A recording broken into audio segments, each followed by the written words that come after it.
al psicólogo Gustavo Calderón para comenzar a hablar de este tema tan importante. Les pido por favor que mantengamos los micrófonos apagados y pueden mandar las preguntas por medio de chat. Al final vamos a destinar unos minutos para que el psicólogo nos ayude resolviendo las dudas que lleguemos a tener durante todo este transcurso de tiempo. Muchísimas gracias. Cedo la palabra, Gus. Hola, muy buenas tardes. Tengan todos ustedes. Muchísimas gracias, Laura y Abril, por haberme invitado a este ciclo de conferencias. Que la verdad, de antemano es muy bueno. Es muy importante que hagan este tipo de programas o este tipo de conferencias, ya que si hablamos de salud mental, tiene que ver muchas cosas que el ser humano debe de llevar a cabo en su vida cotidiana y para llevar una buena condición y no le afecte en su salud mental. Bueno, para empezar, vamos a hablar de qué es la salud mental. Dice que la salud mental es un proceso de bienestar en el que el individuo lleva a cabo poco a poco, tanto psicológico como físico, social. Esto ayuda a que el individuo pueda trabajar de forma productiva y sea capaz de hacer una contribución social. Dependiendo a ello, tiene que ver mucho también la afección de cómo se comporta en la vida cotidiana, cuál es su manera de pensar también. Según la OMS, nos dice que la salud es un estado de completo bienestar físico, mental y social, y no solamente la ausencia de afecciones o enfermedades. Yo, como siempre le he comentado con compañeros, con personas, que el ser humano es un ser biopsicosocial. Entonces, nosotros tenemos tres componentes en nuestra vida, que es lo biológico, lo social, lo físico, y bueno, en este caso también lleva lo que es la salud mental. Muchos desvaloramos lo que es la salud mental, ya que no tenemos como a ciencia exacta lo que vamos llevando día con día, ya que nos predenominamos a la rutina diaria del trabajo, de la escuela, esos cambios constantes de estrés, que nos van a poco a nosotros perjudicando y no tenemos como... no le damos mucho hincapié a nuestra salud mental. Bueno, dentro de la adolescencia y lo que cabe en los primeros años de la edad adulta, es una época también en donde muchos cambios ocurren. Por ejemplo, cambiar de escuela, dejar un hogar, dejar la universidad, una ruptura amorosa puede ser también, o la muerte de un familiar. Esto lleva a que muchos de nosotros, esos cambios a veces pueden ser emocionantes, dependiendo si son positivos, pero para otros pueden ser negativos, en los cuales le genera mucho estrés. Si estos sentimientos no se reconocen y ni se controlan, puede conducir a alguna de las enfermedades o trastornos mentales, como ahorita lo vamos a hablar. ¿Sí? Entonces, si esta salud mental no se lleva a cabo cotidianamente de manera favorable, poco a poco ese sentimiento de estrés va a ir incrementando, va a ir negociando en nuestra vida algo muy fuerte que va a llevar a cabo un trastorno mental. Bueno, si hablamos de trastorno mental, según el DSM-5, nos dice que es un síndrome caracterizado por una alteración clínicamente significativa del estado cognitivo. Entonces, también tiene que ver mucho la regulación emocional o el comportamiento de lo que hace un individuo, que refleja una disfunción, una alteración en los procesos lo que es psicológicos, biológicos o del desarrollo.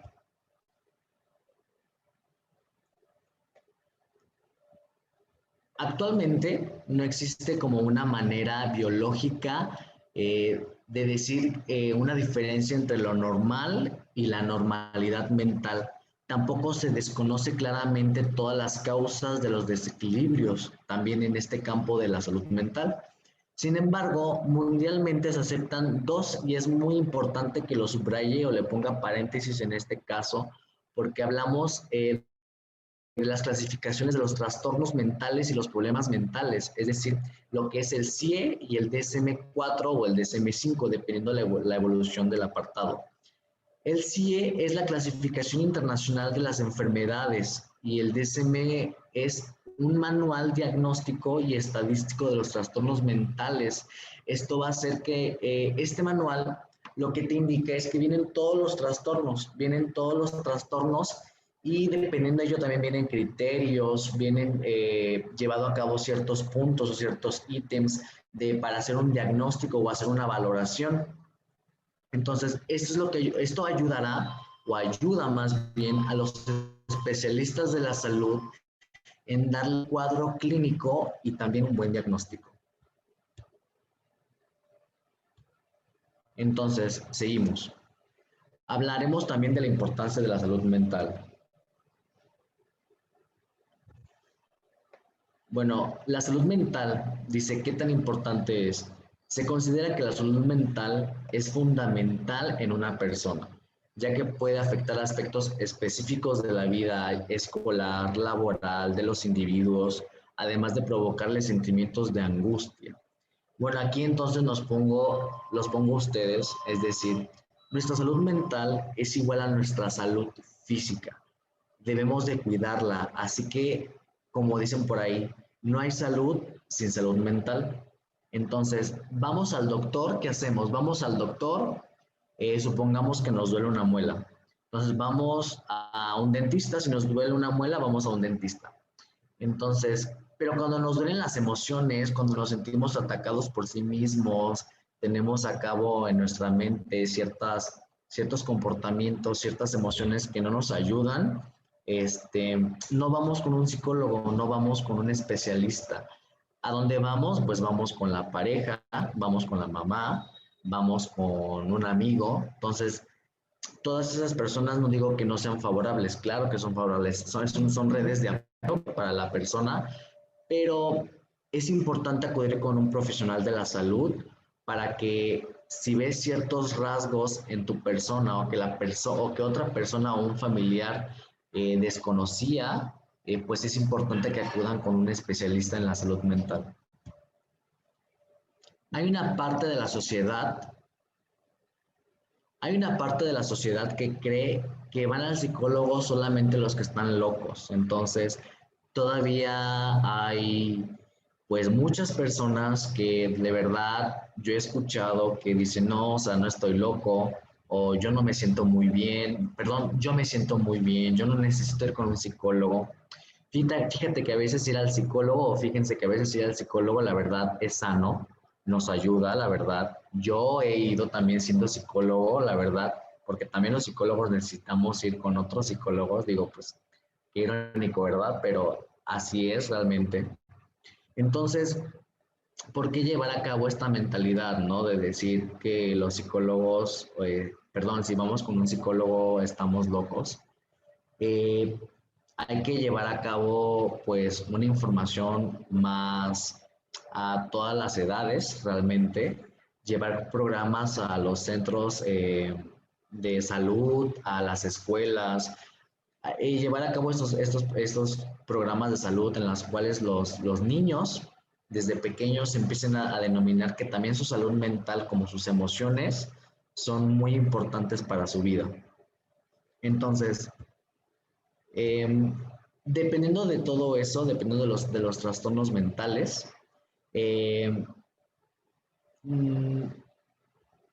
nos dice que, por ejemplo, dentro de todo esto, si el estrés, si todo lo que conjuga a los problemas mentales, todo eso que nos empieza a perjudicar, va incrementando, no podemos llevar a cabo una vida funcional, es decir, no podemos hacer ciertas rutinas en la vida diaria, o supongamos que no podemos ir a algún lado porque nos duele algo que de cierta manera repercute en nuestras emociones, entonces no estamos siendo funcionales como seres humanos. Entonces, si todo esto va incrementando, es donde se va a ir viendo que ya no es entonces un problema de salud mental, sino ya se está formando un trastorno de la enfermedad. Sigamos con lo del trastorno los trastornos mentales de México. Bueno, dentro de los trastornos mentales en México, está, bueno, lo que es el trastorno de ansiedad, la depresión, el autismo, los trastornos por déficit de atención e hiperactividad, que se lleva más en los niños, el trastorno obsesivo compulsivo. Entonces, todos esos trastornos, pues realmente se van a ir catalogando por cierto de criterios, como les había comentado. Por eso el Manual Diagnóstico y Estadístico de los Trastornos Mentales, que incorporó la Asociación Mexicana de Psiquiatría, perdón, Americana de Psiquiatría, pues lleva a cabo todo esto para que los especialistas de la salud lleven esos criterios y puedan dar un buen diagnóstico. Supongamos entonces los trastornos de ansiedad. Partimos del hecho de que la ansiedad es normal en situaciones de estrés. Todos vivimos estrés en la vida, entonces la ansiedad pues lleva a cabo con eso. Sin embargo, se considera un trastorno de ansiedad cuando los síntomas provocan demasiada angustia, lleva a cabo un deterioro en el ser humano, de lo cual no puede llevar a cabo una funcionalidad en su vida diaria. Dentro de los trastornos de ansiedad son, por ejemplo, los ataques de pánico, las fobias, el estrés postraumático también entra en los trastornos de ansiedad, o trastorno obsesivo compulsivo. Hablaremos ahora de la depresión. Bueno, la depresión, de acuerdo con la OMS, 9.2% de la población global ha padecido un episodio de depresión. Entonces, y 1 de cada 5 personas sufrirá por lo menos un episodio antes de llegar a los 70 años. Entonces, creo que nadie se salva.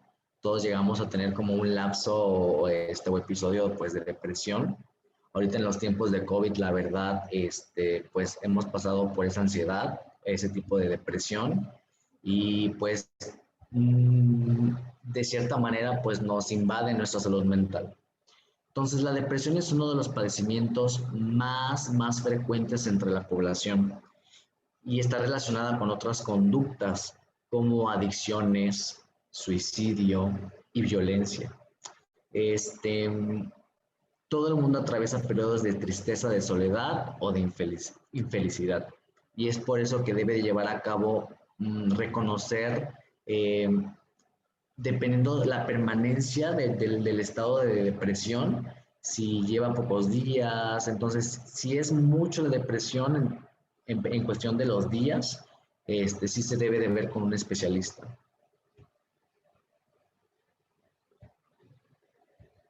Entonces vamos ahora con el autismo. El autismo se caracteriza por una deficiencia en la interacción y comunicación social y aparece alrededor de los 3 años o antes de los 3 años. Yo la verdad he investigado mucho sobre este tema, tiene que ver con el desarrollo de los niños. Aquí se le llama trastorno del espectro autista. A mí me comentaban que era como un abanico este trastorno, ya que tiene diferentes matices en la sintomatología de los niños. Hay diferentes tipos también de autismo. Se maneja el autismo de red, el autismo de Asperger o Asperger.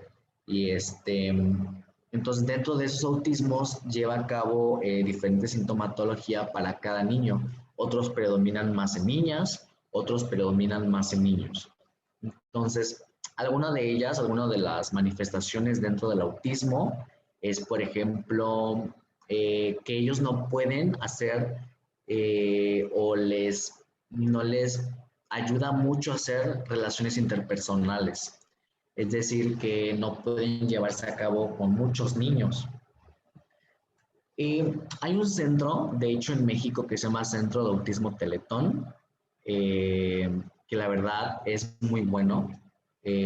lleva a cabo pues obviamente todo un proceso para que los niños entren y todo. La verdad, tienen muchas herramientas, tienen muchas técnicas en este Teletón, la verdad.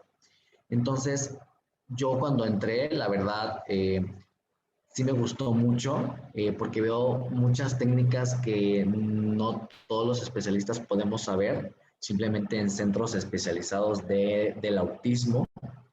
La verdad, lo que me llamó mucho la atención de este trastorno, por así decirlo, fue que a los niños los ponen dentro de pues unas aulas como de clase. Entonces, los niños no pueden a veces tener una deficiencia en el habla, en el lenguaje. Entonces no pueden decir las cosas como tal. A veces dicen, o sea, como que no es como su lenguaje, no lo desarrollan como un niño que no lleva pues un déficit en el habla. Entonces, sí se les dificulta más poder decir las cosas, poder hablarlas, poder expresarse. Entonces, me gustó porque también los niños con autismo tienen hipersensibilidad, es decir, el ruido, la luz, la gente, no, o sea, no les ayuda a estos niños, son muy hipersensibles. Entonces, me gustaba porque yo cuando fui a este centro, a un niño le ponían como una máquina, como si le estuvieran cortando el pelo. Obviamente no se lo estaban cortando, nada más era como el ruido de la máquina, era para saber o para conocer qué tanta sensibilidad tiene hacia el ruido o si lo aguanta, pues, por así decirlo. Entonces, la verdad, me gusta mucho este tema, hablar del autismo, porque son estos niños, la verdad, eh, no tienen una deficiencia en la inteligencia, de verdad son niños muy inteligentes. Hay niños que generan o que desarrollan una memoria fotográfica también, saben mucho. Entonces, estos niños también tienen a veces restricciones. Por ejemplo, si su hora de comida es a las 11 de la mañana o a las 10 de la mañana, entonces casi todos los días, así siempre va a ser su rutina diaria del niño. A las 10, a las 10, a las 10. Supongamos, si hay juegos, por ejemplo, los juegos de mesa, los niños van a ir como acomodando cubitos, cubitos, cubitos, siempre en orden así muy bien. O sea, siempre son como muy restrictivos en sus quehaceres. Entonces, seguiremos con otro trastorno. Hablaremos del trastorno por déficit de atención e hiperactividad. Entonces, dentro de este trastorno, tiene que ver mucho la inatención, la hiperactividad y la impulsividad también en algunos casos. Son los comportamientos que tiene este trastorno. Es normal a veces que los niños no presten atención o sean hiperactivos o sean impulsivos, pero en el TDAH estas conductas son más severas y ocurren con mayor frecuencia en estos niños. Para recibir un diagnóstico desde este trastorno, un niño debe de tener síntomas durante 6 meses o más, y en un grado mayor del que presentan otros niveles de la misma edad. Los niños pueden presentar síntomas como distraerse fácilmente, no percibir los detalles, olvidarse de las cosas, y con frecuencia pueden cambiar una actividad a otra y pues no pueden a veces ni darse cuenta. Tienen también dificultad para concentrarse, se aburren fácilmente con una tarea, a veces ciertas tareas no les resultan como placenteras y que más también los niños con TDAH, por ejemplo, tú les puedes estar hablando a los niños y haz de cuenta que no te están escuchando. También si les pones a cabo información o les dices alguna información de que no, pues que vete a las tortillas o haz esto o haz el otro, o sea, tampoco vas a hacerlo porque como tienen inatención estos niños, si no pueden concentrarse, pueden perderse también. Ahora vamos con los síntomas de los trastornos mentales.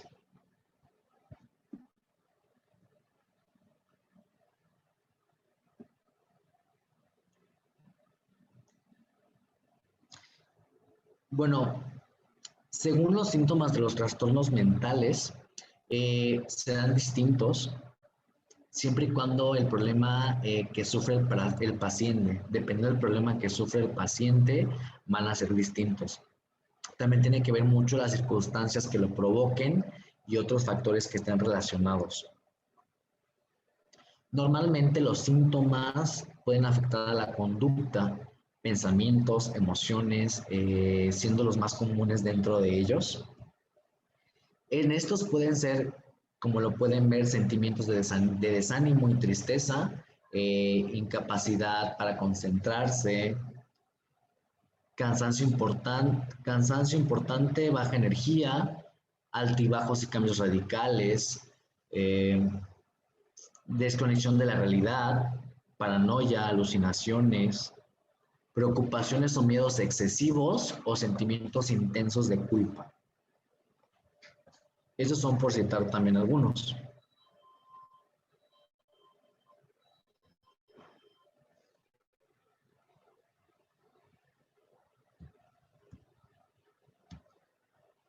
Ok.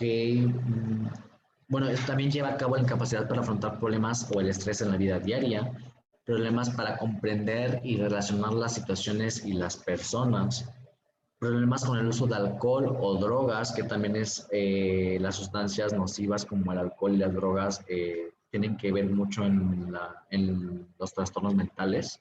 Después vamos a ir hablándolo. También tiene que ver mucho el exceso de su furia, de que sean muy hostiles también. Hay pacientes que la verdad con trastornos mentales, dependiendo de los trastornos mentales, pueden ser un poco violentos. La mejor manera de lidiar con este tipo de estigmas sociales es a través de los hechos y una mejor comprensión de los problemas de la salud mental, es decir, la información, que conozcan cómo se deriva, qué es lo que hace, cómo puede intervenir una persona que es de su familia. Desde identificar las causas, identificar algunas soluciones y por último, reconocer que estamos tratando con problemas médicos. Bueno, dentro de las causas de un trastorno mental está la pobreza, la violencia urbana, la violencia familiar, fuerte presión en el lugar de trabajo, que esto lo podemos ver pues mucho, la verdad, en muchas empresas, bajo apoyo social, conductas adictivas, desintegración familiar, cómo puede estar una persona en su dinámica familiar, si es agradable o no, entonces eso también va a repercutir dentro de las causas. Bueno, tiene que ver mucho también los niños en situación de la calle, la explotación, el abuso, la exposición ambiental también tiene que ver en este apartado.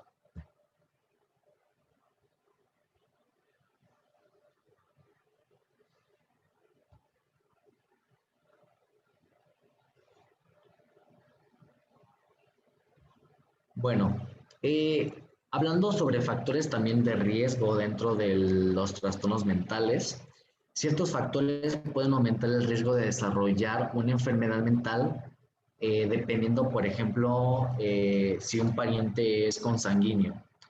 Se ha evaluado y se ha informado que tiene que ver mucho también si una persona de la familia llevó a cabo también un trastorno. Puede, por así decirlo, llevar a cabo toda esa cuestión de neurotransmisores a otras personas, es decir, o a sus hijos.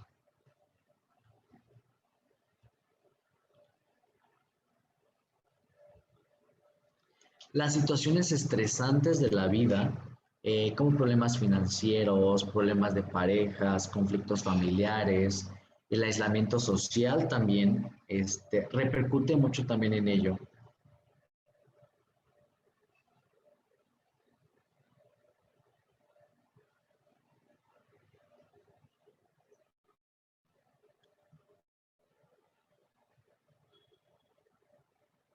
Bueno, el ausentismo, problemas relacionados con el trabajo, pues ya lo mencionamos, problemas económicos y financieros, los daños también, como incluso el suicidio, eh, una enfermedad también neurocrónica degenerativa, también afecta mucho a que haya un trastorno mental también.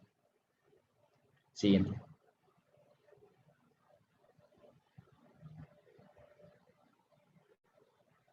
Bueno, antes de tocar lo de las instituciones de salud mental en México, hay que hablar sobre los trastornos, sobre los tratamientos de los trastornos mentales.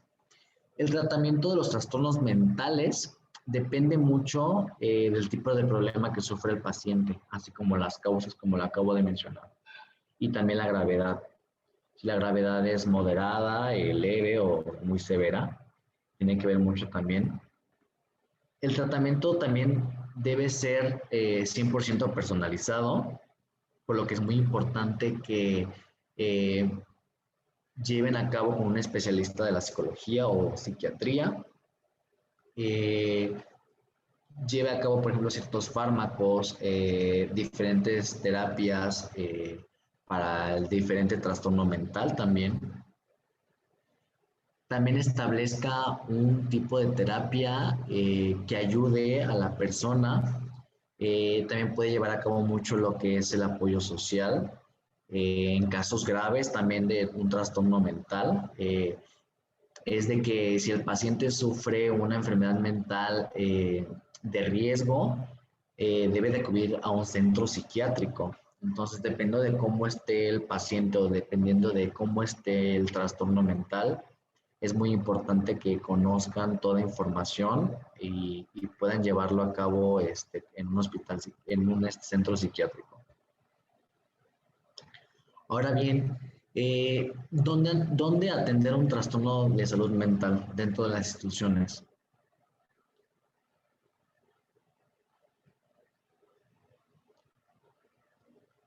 Bueno, sabemos que dentro de la salud, pues es un costo, también costear la salud mental lleva a cabo pues su economía.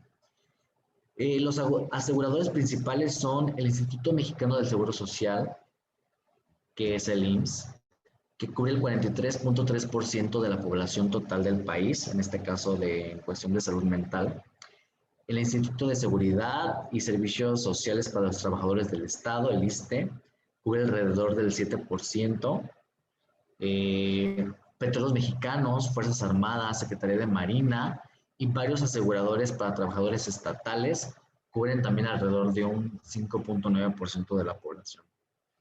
Entonces, ¿dónde atender un trastorno mental?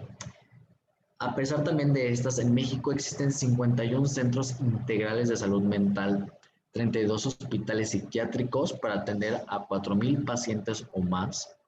19 estados cuentan con 10% de hospitales generales con al menos una cama de psiquiatría. Esto, cuya información lo relevó el presidente anterior a Andrés Manuel López Obrador, Peña Nieto, en un informe reveló que todos estos centros pues hay en México para atender situaciones de salud mental.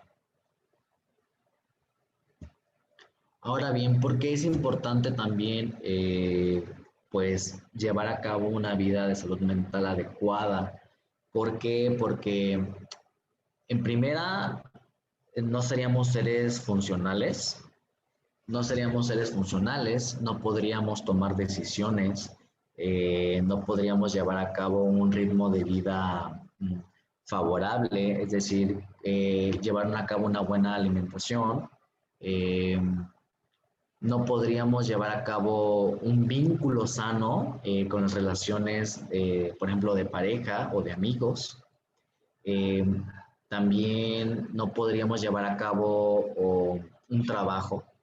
Por eso es importante que mantengamos nuestra salud mental día con día de manera favorable.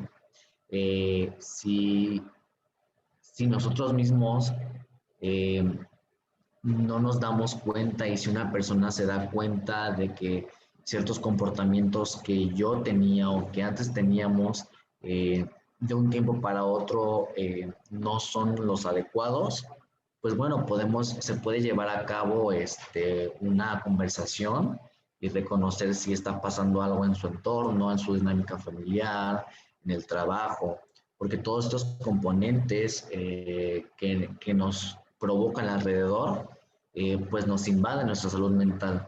Y es por eso que nosotros debemos de reconocer e informarnos y cuidarnos también a nosotros mismos, nuestra salud física, tanto física como mental.